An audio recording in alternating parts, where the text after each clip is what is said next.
syndicat des artistes de Guadeloupe. On note encore.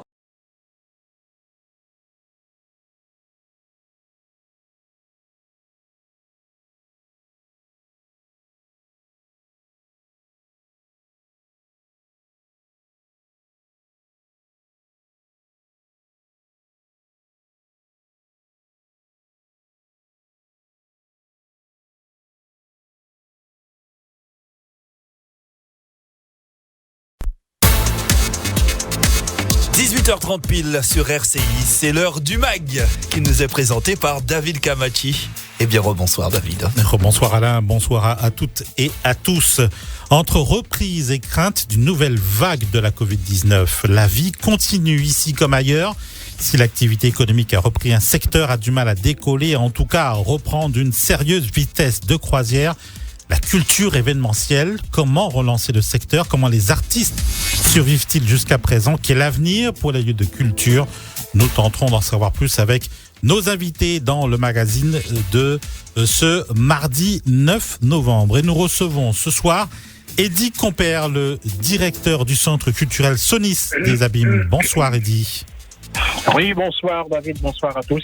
Willy Salzedo, musicien, auteur et compositeur. Bonsoir Willy. Bonsoir David, bonsoir à tout le monde. Et Christelle M, secrétaire générale de UniArt, syndicat artistes Guadeloupe. Bonsoir. Bonsoir à tous, bonsoir aux auditeurs de RCI. Alors rappelons à quelques-uns de nos auditeurs qui auraient du mal à resituer UniArt, syndicat artiste Guadeloupe. Christelle M, cela regroupe pas seulement des artistes, comme son nom pourrait l'indiquer? En fait, c'est les salariés du spectacle. Les salariés du spectacle, on nous appelle communément artistes, c'est vrai, mais c'est toutes les disciplines qui sont liées principalement à l'intermittence du spectacle. À savoir, effectivement, il y a les interprètes, ce qu'on appelle les chanteurs, il y a les musiciens, il y a les danseurs, il y a les techniciens et régisseurs, il y a les DJ, il y a les artistes dramatiques, donc les comédiens. Autant de disciplines qui constituent et animent en tout cas la culture de notre département et font partie des arts et du spectacle vivant. Voilà. Alors j'aimerais dans un premier temps qu'on puisse faire un état des lieux avec vous trois. Tout d'abord un état des lieux, alors que ce soit personnel et que ce soit également professionnel dans vos activités respectives. Christelle M, tout d'abord, quel état des lieux peut-on faire aujourd'hui de la culture, des artistes, de votre activité professionnelle?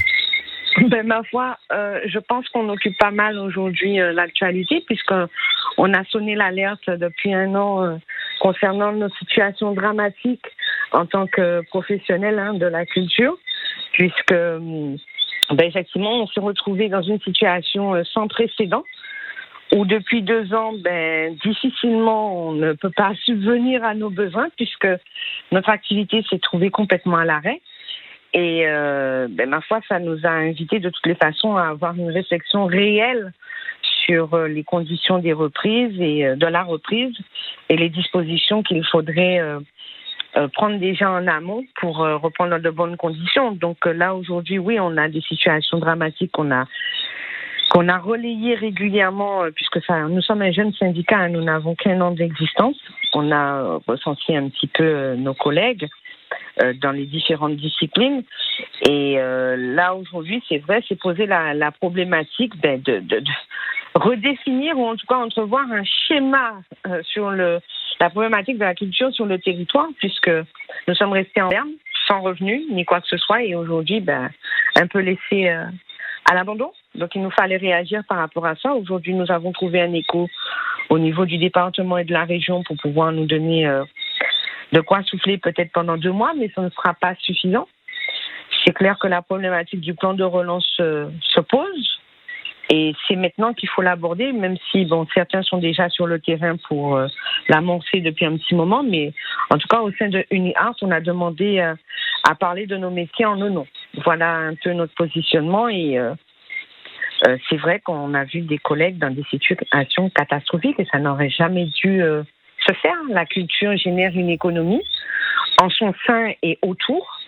Et je pense qu'aujourd'hui, il faut prendre vraiment la mesure du poids de la culture sur un territoire et prendre vraiment des mesures pour justement protéger cette activité.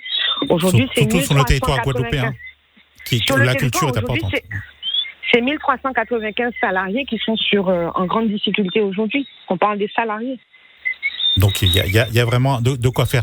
Willy Salcedo, vous êtes donc, je rappelle, musicien, auteur, compositeur, un nom connu. Comment avez-vous vécu ces derniers mois, finalement sans aucune activité? On peut le dire, vous êtes un sinistré de cette crise. Christelle a employé un mot qui pour moi est tout à fait d'à propos, c'est le mot catastrophique.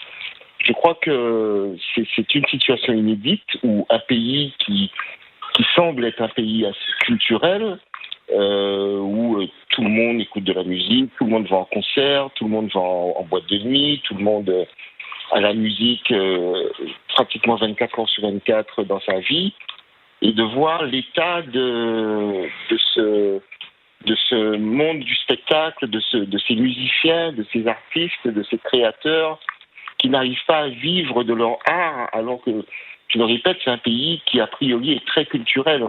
Je crois que la situation sanitaire a mis en évidence les problèmes de l'intermittence du spectacle en Guadeloupe.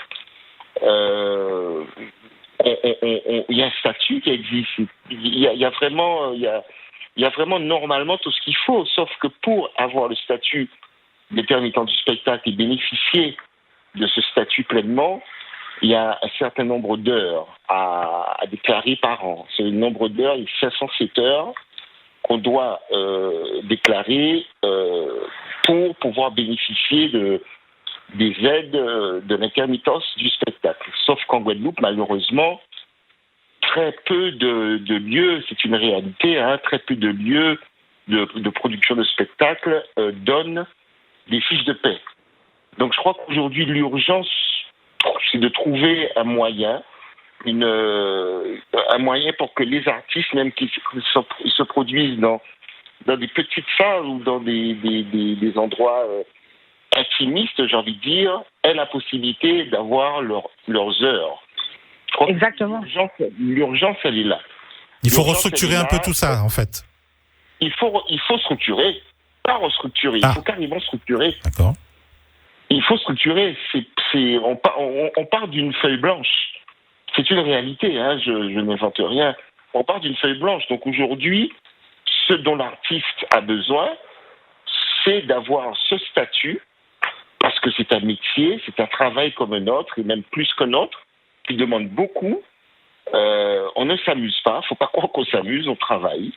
On aime ce qu'on fait, mais on travaille. Et donc tout travail, mérite tout ça derrière non seulement un salaire, mais un statut avec des charges sociales, tout.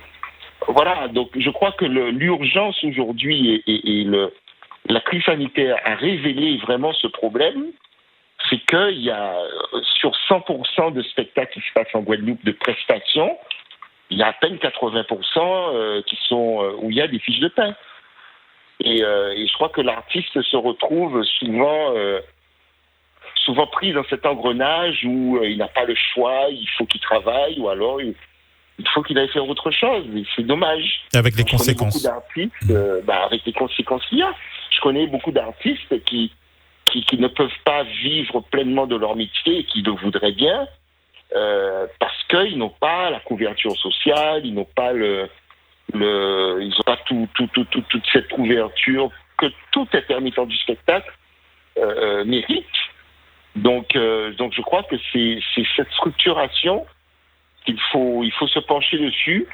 Comment faire les artistes travailler, exprimer leur art en toute légalité avec les statuts qui existent déjà. Il n'y a rien à inventer. Tout est là. Ouais. C'est précisément ça, en fait. Et pardon, je m'excuse, je m'initie carrément, parce qu'en fait, ça fait partie clairement des points de revendication que nous avons fait valoir au niveau du syndicat.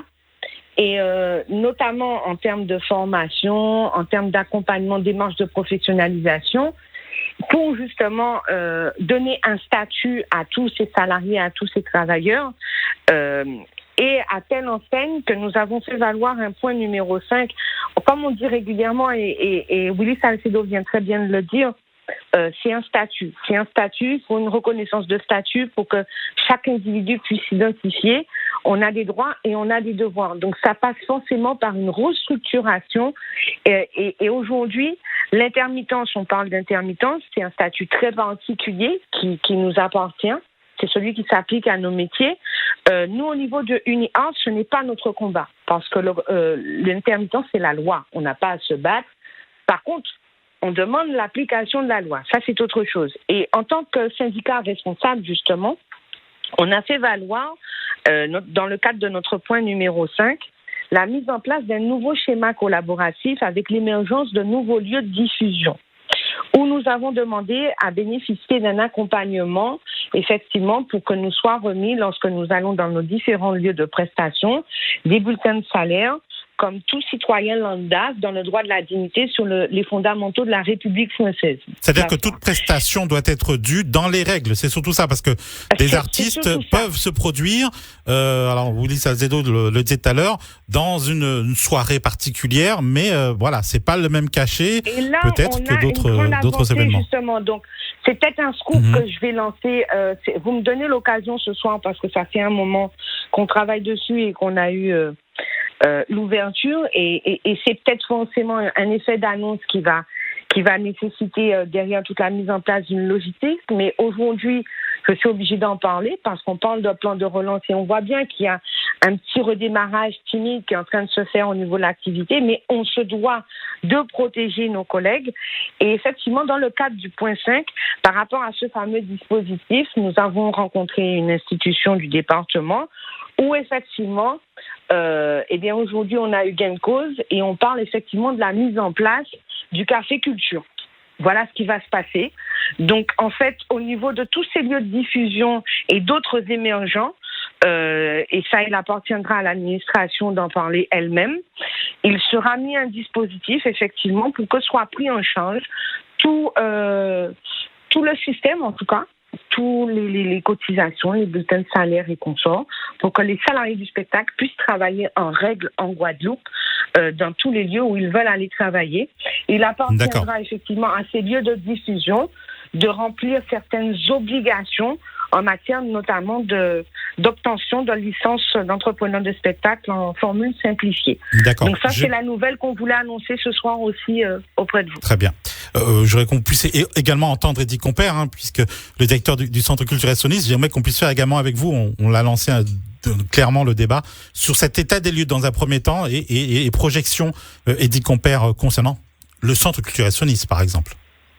Oui, je crois que aussi bien Christelle que Willy vient de faire un état assez catastrophique de la situation. Je crois que la Covid-19 a mis en lumière, en exergue, la difficulté de l'artiste professionnel sur un territoire qui manque de structuration. Mais je rappelle que nous sommes un jeune territoire. L'obligation salariale est arrivée en Guadeloupe en 2000. L'ordonnance 45 qui régit le spectacle vivant, aussi bien en matière de droits et devoirs, existe en métropole depuis 1945. Cette ordonnance arrive chez nous en 2000. À partir de 2000, on doit structurer, on doit mettre en place des outils permettant à bien différencier l'artiste professionnel et l'artiste amateur. Malheureusement, il y a eu un travail il faut le saluer, et je pense que Willy et Christelle vont me soutenir sur cela. Il y a eu un travail qui s'est fait en 2000 avec moi, Sorana Desvarieux à l'époque de Colimel, où pendant des années, on a tenté de faire cette structuration au niveau des équipements et au niveau des acteurs, des différents acteurs, aussi bien producteurs qu'éditeurs, que diffuseurs, que créateurs. C'est vrai qu'aujourd'hui, la problématique se pose avec la crise, mais cette problématique doit se poser dans un véritable mise en place d'une politique culturelle territoriale en corrélation avec aussi bien l'État, la région, le département, les communes et les EPCI. Pour nous, ce qui nous concerne, Cap Excellence et le centre culturel, l'ensemble des équipements sur ce territoire-là, nous avons commencé ce travail et depuis bien longtemps. Par exemple, nous, à Sonis, aucun artiste ne passe chez moi, à Sonis, sans être soit sous un contrat d'engagement ou un contrat de cession.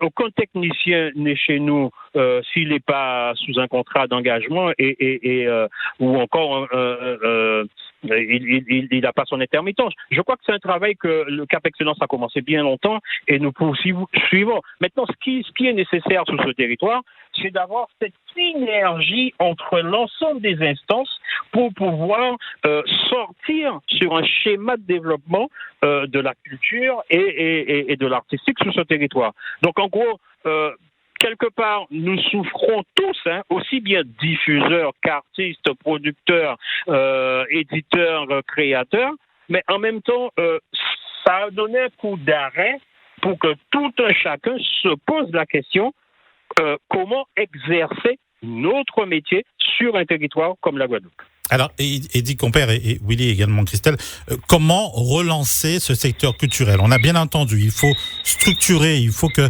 chacun puisse entrer dans les cases clairement définies. Ça passe par quoi? Par la mise en place de politiques de la région, du département pour relancer ces activités et relancer les personnes qui sont, ces professionnels qui sont dans ce secteur. Christelle M. Alors, il y a différents intervenants. En matière de culture, interviennent effectivement la région Guadeloupe, la collectivité majeure, le département, la DAC, la préfecture et différentes cellules associées. Maintenant, effectivement, c'est le fait. Nous, au niveau de UniArt, on n'invente rien. Comme l'a dit Eddy tout à l'heure, on ne fait que réactiver des actions qui ont déjà été menées. Maintenant, on demande tout simplement l'application. Donc, il faudrait que chaque personne puisse identifier déjà clairement ses fonctions. Et on a le sentiment sur le terrain que ce n'est pas le cas pour tout le monde. Donc, il faut déjà réinstaurer le dialogue, pouvoir redéfinir le cadre général. Et effectivement, il y a différentes dispositions qui s'imposent. Notamment quand on annonce le café culture, ce sera déjà un grand pas, en tout cas pour les petits diffuseurs, pour permettre aux salariés du spectacle de pouvoir retomber un petit peu sur leurs pieds. Après, il y a différents outils qui étaient déjà en place, tels que les fêtes de communes, les festivals, les grosses manifestations qui se font en Guadeloupe. Il est important et opportun que chacun prenne ses responsabilités et remplisse ses obligations et tiennent ses obligations et tiennent des engagements. Alors c'est pas encore tout de suite le cas puisqu'on est toujours dans une situation sanitaire un peu particulière. On peut pas organiser forcément des événements à rassemblement important de population. C'est pas pour tout de suite en tout cas. C'est pour ça qu'il est important de faire la mise en place actuellement, pendant que nous sommes à l'arrêt, que tout est timide, pour pouvoir repartir effectivement dans de bonnes conditions et surtout ne pas se retrouver dans les mêmes situations. Je crois qu'il y a les leçons servent d'expérience. Ça sert d'expérience pour ne pas refaire les mêmes erreurs. Et il n'y a pas de hasard. Le temps nous est donné aujourd'hui. Et Willy l'a dit encore et M. Compère l'a dit également.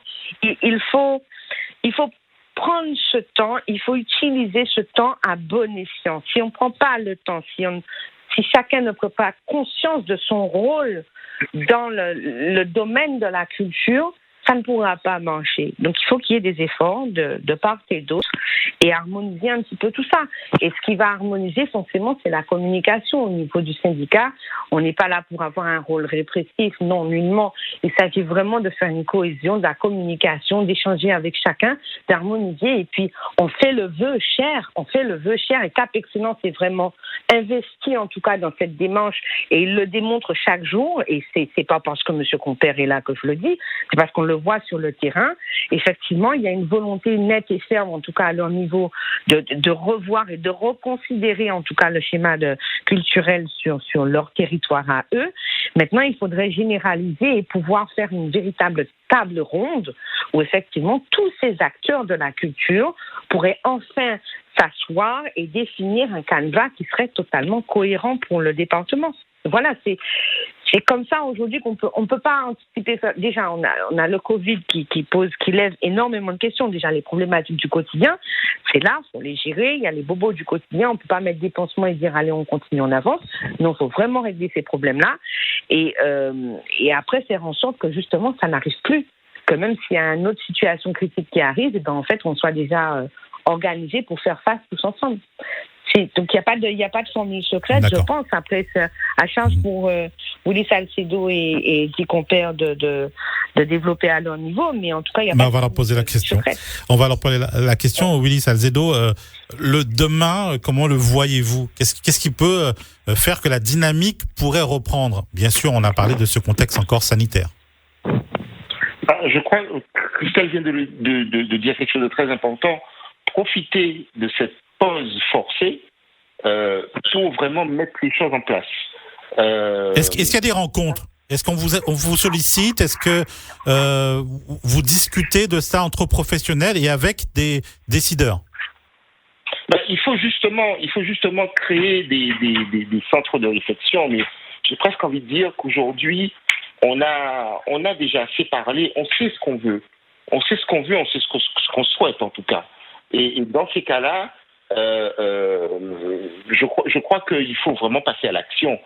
Faire en permanence des réunions, bon, c'est bien.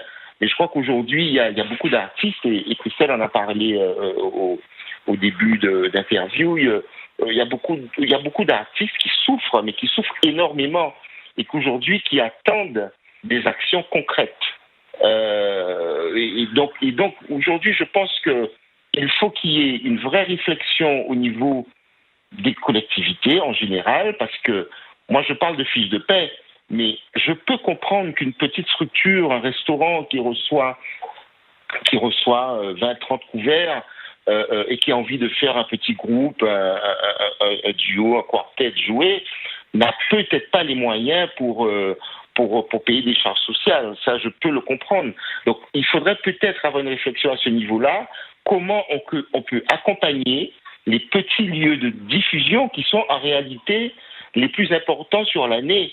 Parce que des centres comme Sonif ou l'Archipel ou les autres, je sais qu'à ce niveau-là, il n'y a pas de souci. Ça fonctionne, il y a des choses qui sont mises en place, les musiciens sont déclarés, donc ça, il n'y a pas de problème. C'est ponctuel en plus.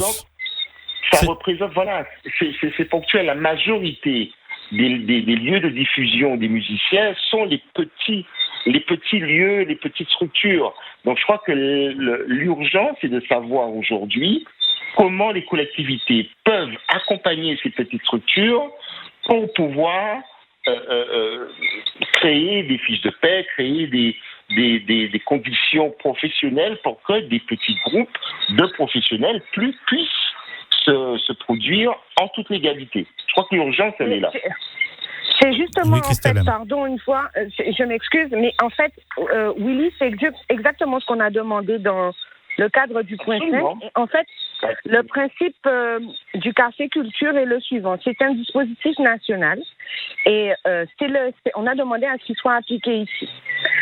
C'est-à-dire qu'en fait, tous les lieux de diffusion, les petits restaurateurs et assimilés, pourront bénéficier du dispositif de l'État qui prendra en charge effectivement les cotisations des salariés du spectacle sous condition. La condition, ce sera effectivement l'obtention de la licence d'entrepreneur de spectacle. Parce qu'il faut savoir, quand un restaurant fait plus de 6 manifestations, il n'est plus sous le coup du GUSO, il est sous le coup de la licence d'entrepreneur de spectacle. C'est très technique, je m'excuse. Et il devra justifier d'une programmation annuelle en local. Alors effectivement, ça ouvre effectivement à des artistes de l'extérieur, puisqu'on a besoin en tant qu'artiste de pouvoir se nourrir des échanges multiculturels. C'est très important pour nous et pluridisciplinaire de surcroît. Mais en fait, dans le cadre du dispositif Café Culture, eh bien, ça prend tout cela en charge et ça permet effectivement de mettre à l'abri les uns et les autres. D'une part, les restaurateurs parce qu'ils s'acquittent de leurs obligations quand ils recrutent des salariés du spectacle, et d'autre part, le salarié du spectacle, puisqu'en fait, il n'est plus dans l'exécution illicite de sa profession, tout simplement.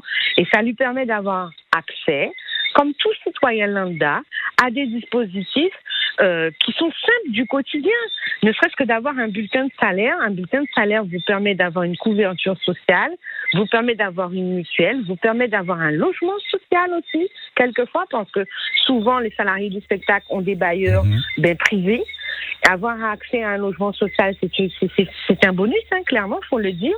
Et pourquoi demain ne pas dire qu'il peut prétendre à l'acquisition d'un véhicule, comme tout consommateur sur le département, dans l'absolu. Donc en fait, le café culture n'est pas forcément une baguette magique, mais en tout cas est un début de solution. Donc l'information qui nous a été rapportée, donc ça va être mis en place. Il y a différents acteurs qui doivent se mettre autour de la table pour qu'on définisse effectivement. Il y a un élargissement qui va se faire. Le dispositif va être élargi au festival et justement sur les fêtes de communes. Les fêtes de communes sont très intéressantes pour nous parce que ça nous permet aussi de faire des actions de promotion. Parce qu'il faut savoir qu'en tant qu'artiste, on fait de la création, mais pour pouvoir faire connaître notre création, il faut aussi qu'on se produise sur scène, mais aussi il faut qu'on ait de la diffusion au niveau des médias. Donc il y a aussi les médias qui sont des partenaires incontournables, et c'est un tout en fait. C'est un tout. Très bien. Donc le café culture semble être en tout cas une solution qui semble être en tout cas appropriée à cette problématique de diffusion chez les restaurateurs. Willy, j'ai répondu à ta question? C'était pas une question, mais tu as Vous avez été les choses. Vous avez été complémentaire. Et dit compère, j'aimerais qu'on revienne sur ce que vous disiez tout à l'heure. C'est vrai qu'RCI en a beaucoup parlé à l'époque également. Vous évoquiez Swanin Desvarieux. Pourquoi les choses ont du mal à se mettre en place dans le domaine de la culture? Alors, moi, je ne dirais pas que les choses ont du mal à se mettre en place. Je crois qu'il faut... Et d'ailleurs, ça va abonder dans le sens comment relancer cette machine qui s'est arrêtée avec la Covid. Je crois que la difficulté aujourd'hui de la culture, c'est d'identifier vraiment les acteurs professionnels. Parce que c'est vrai que la Guadeloupe, nous sommes très prolifères en matière de création, en matière de diffusion, mais il faut identifier. Et je crois que on ne peut pas relancer la culture sans que on puisse mettre en synergie le dynamisme des acteurs. Alors, des acteurs publics, l'État, les aides sont là, les fonds sont là. Maintenant, il faut pouvoir être éligible à ces aides. Et c'est ça la difficulté. Un artiste qui joue, comme on dit, au black tout le temps, aura des difficultés à accéder à ces aides. Un lieu qui ne déclare jamais, un lieu de diffusion qui ne déclare jamais un artiste aura aujourd'hui du mal à accéder à ces aides. Donc ces aides-là sont là. Maintenant, il faut faire parler du même voix l'aide régionale et l'aide départementale. Par exemple, on peut relancer avec des fonds d'aide pour les lieux culturels, les lieux de création et de diffusion. On peut aussi, ça c'est au niveau de la région, on peut faire de l'aide au fonctionnement des équipements du territoire, ça aussi c'est encore la région, mais on peut parler aussi du département qui pourrait aussi, avec sa compétence d'une politique culturelle d'aménagement sur le territoire et de soutien à la création ou encore de soutien aux résidences des auteurs, va aussi permettre de relancer la machine. Après, il ne faut pas oublier non plus le privé. Le privé aujourd'hui subit de plein fouet aussi bien les lieux comme les lieux de diffusion, les petits lieux de diffusion. On parle des restaurants lors de soirées. Les restaurants, tout ça. Maintenant, comment permettre à ces restaurateurs que ce n'est pas du tout leur profession première, mais participer à cette diffusion. Et donc, je crois qu'il faut mettre à tous les niveaux, aussi bien le privé que le public ensemble, mais aussi bien les différents étages, le département, communes, les EPCI, l'État et la région. Et à partir de là, nous parlons d'une vraie filière artistique et culturelle, qui est une filière, c'est ce qu'on appelle des industries culturelles. Et quand on parle d'industrie culturelle, derrière, ça veut dire qu'il y a une économie. Pour que cette économie fonctionne, il faut que cette machine-là aussi soit avec des acteurs. Et les acteurs, il faut les identifier. Il faut bien faire la différence entre un amateur et un professionnel. Souvent, l'amateur, il a un salaire à côté, mais il vient manger dans le plat du professionnel qui fait que ça. Donc, je crois que c'est tout un travail à faire de synergie entre tous ces acteurs-là qui permettrait de relancer cette véritable machine que la culture en Guadeloupe. Parce que je rappelle que la culture, c'est une vraie force économique sur ce territoire. En effet, on sait l'importance de la culture. Oui, Willy Salcedo. Je vais juste rajouter par rapport au discours d'Eddy que je partage totalement. Il faut faire la différence entre amateurs et professionnels, certes, mais il y a quand même une réalité, c'est qu'il y a beaucoup de musiciens entre guillemets amateurs qui le sont par obligation. S'ils avaient la mise en place de toutes ces choses qui existent déjà, ils seraient musiciens professionnels. Il y en a beaucoup qui vont travailler autre part dans d'autres domaines parce que faut bien vivre, faut bien avoir une couverture sociale, faut bien avoir des choses qui ne sont pas encore accessibles à l'intermittent, enfin, c'est accessible à l'intermittent, mais ils peuvent pas être intermittents parce qu'ils n'ont pas le nombre d'heures. Donc, moi, je crois qu'on a beaucoup de musiciens, en tout cas, en Guadeloupe, et certainement dans d'autres domaines, qui auraient aimé être professionnels, mais qui ne le sont pas, tout simplement parce que, ils n'arrivent pas à s'en sortir, et on est très peu. Moi, je suis professionnel, mais on n'est pas beaucoup à avoir pris ce risque, j'ai envie de dire, entre guillemets, parce que c'est pas évident. Moi, ça fait 38 ans que j'essaie de rester musicien professionnel. C'est pas évident. Donc, on aurait pu avoir beaucoup plus de musiciens professionnels en Guadeloupe si les choses étaient structurées. Très bien. Donc, c'est un mot important qu'on va retenir ce soir concernant la culture. On va terminer ce magazine, faire un tour de vos actualités également à chacun, dans un certain sens, bien sûr. Christelle M, tout d'abord, rappeler que UniArt, syndicat Artistes Guadeloupe, continue donc son combat avec des rendez-vous prochainement sur justement l'appel lancé pour ces professionnels de manière générale de la culture et de l'événementiel. Alors, les rendez-vous, ils sont tous les jours.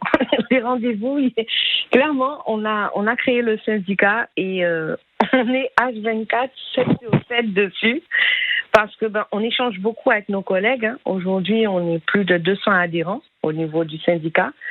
Donc, on échange avec nos collègues, on échange avec les partenaires, on échange avec les collectivités, on échange avec tous les acteurs de la culture parce qu'en fait, comme disait tout à l'heure Eddy Compère, c'est nécessaire qu'on puisse tous communiquer. Je l'ai déjà développé tout à l'heure. Donc, les rendez-vous, ils sont tout le temps. Les actions, elles sont tous les jours. Il y a déjà 6 points que nous avons fait valoir qui sont disponibles sur notre site internet, unia-sag.com. Et d'autres points vont venir forcément se rajouter à ces revendications. Certains sont validés. Par exemple, on a les problèmes de la retraite. Il y a un recensement qui est en train d'être finalisé, puisque nous avons des artistes, effectivement, qui sont arrivés à terme échu pour toucher la retraite, mais malheureusement qui ne sont pas couverts parce qu'ils n'ont pas les annuités nécessaires. Donc, c'est une problématique sur laquelle on doit se pencher. C'est nécessaire de l'instruire. Et puis après, dans les grandes lignes, c'est toujours la démarche de professionnalisation. C'est toujours aller vers le haut et la légalisation dans le cadre de l'exécution de nos métiers. Donc, les rendez-vous, ils sont tous les jours. Les rendez-vous, ils sont permanents.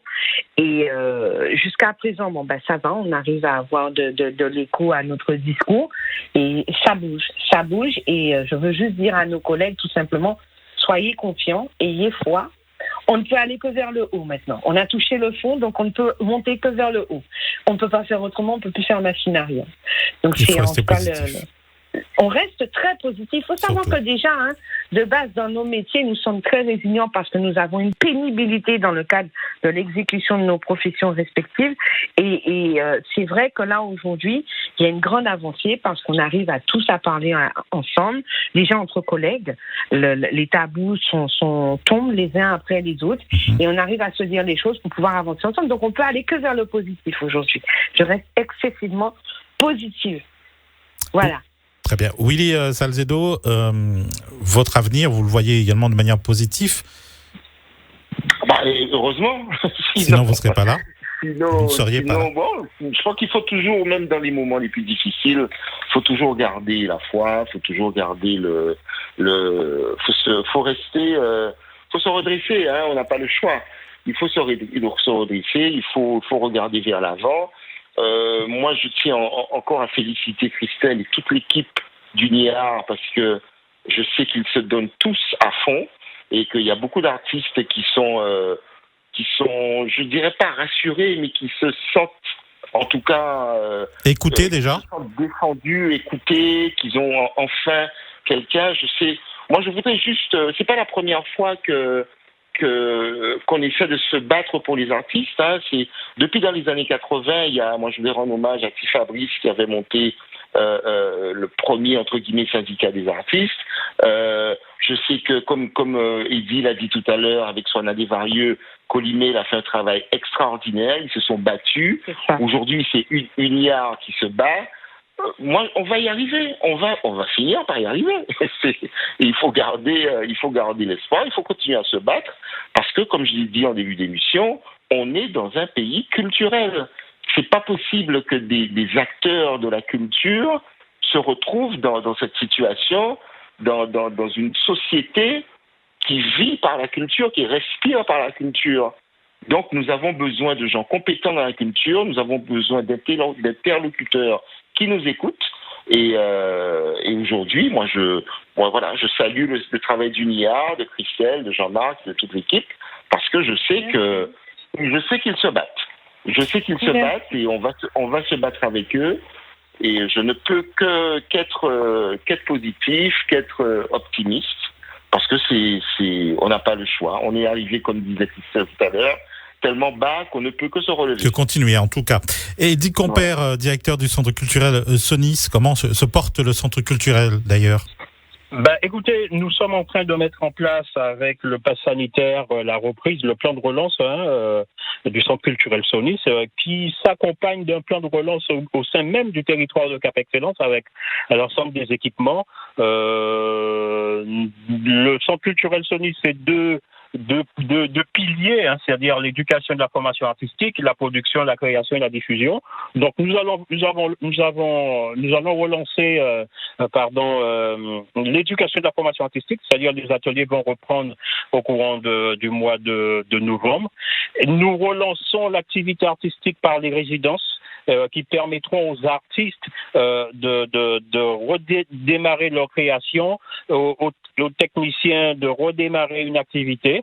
Et puis après, nous allons relancer par la diffusion, c'est-à-dire les spectacles. Cap Excellence, nous sommes vraiment en train de travailler sur ce plan de relance et permettre à tout un chacun dans la chaîne même artistique et culturelle de vivre confortablement, pour ne pas dire très bien de leur métier, parce que c'est un métier et comme tout métier, on a le droit et le devoir d'y vivre.